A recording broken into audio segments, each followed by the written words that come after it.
What's going on, guys? Briar Rabbit here. Today is Friday. That means Xur is back in the tower. He's hanging out way over here by the big black door that won't open to reveal its contents. One word of warning, today is April 1st, so basically don't believe anything you see on the internet for the entire day. I already saw somebody posting a picture of a 335 thorn. Just saying, it is April 1st. So anyway, Xur. Let's see what he's got here. First off, for the Titans, we've got the Takenaut. Now, this helmet could be interesting for certain builds. We've got air traffic control as its main perk. All rocket launchers gain tracking. Radar remains visible while zooming heavy weapons, and heavy ammo drops more often. The problem is there are so many really good pieces of exotic armor for the Titan that it's really hard to justify the Takenaut on basically any content. You can get rocket launchers that already have tracking, and that's mainly useful for PvE. In PvP, you really want grenades and horseshoes if you're going to be using rocket launchers, and there are so many better pieces of exotic armor for PvP that this is almost always a pass. The cool thing about it, though, is it looks really funny. It's a huge Takenaut helmet, and I really like the look of it. So collectors, again, gonna want to pick this up, but you're not gonna find a whole lot of uses for this where another piece of exotic armor isn't gonna be better. It's got increased intellect, increased strength, inverse shadow, heavy lifting, and innervation. Next up for the hunters, we've got the sealed Ahamkara's Grasp. I love this thing. Nightmare Fuel, gain an additional melee charge. Melee damage has a chance to automatically reload your primary weapon. I love using these in PvP. I think they're a lot of fun.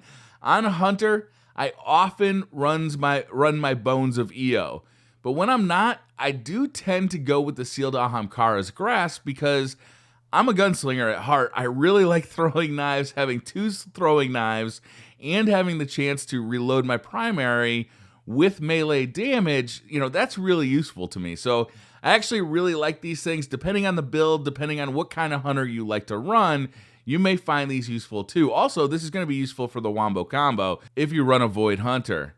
This one's got increased discipline, increased strength, Switchblade, decreased melee attack cooldown, impact induction, sidearm loader, and machine gun loader. I'd probably re-roll this to get some more useful perks here, but I would definitely pick these up if you haven't gotten them already for your hunter. Next up for the Warlocks, we got the Apotheosis Veil, one of the oldest exotics here. The main perk on this is Private Reserves. Immediately regenerate health, melee, and grenade energy upon activating your super. I just don't find a whole lot of use for this. There was a brief period of time when the Dark Below and Crota were like the main content where you were constantly running into health issues when you were fighting Crota. But these days, I just don't find a whole lot of use for this. I find that there's just better exotics out there for the Warlocks. So again, if you're a collector, you just want to complete the collection, go ahead. But if you're looking for something to be your first exotic, I wouldn't go this direction. Increased strength, increased intellect, inverse shadow, second thoughts, and invigoration. Again, I'd pretty much take a pass on this. I mean, it is an interesting perk.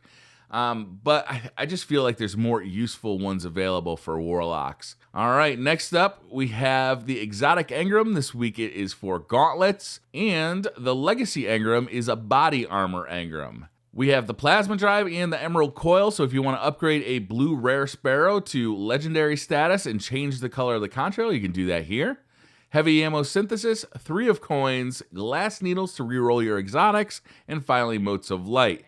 So that's pretty much it for Xur. Not a super exciting week. At this point, I think everybody's just looking forward to the April update to see if the exotics that are in the database, that those brand new exotics that we know are in the game but haven't been released to us yet, are gonna be available with the April update, or if they're waiting for September to release those.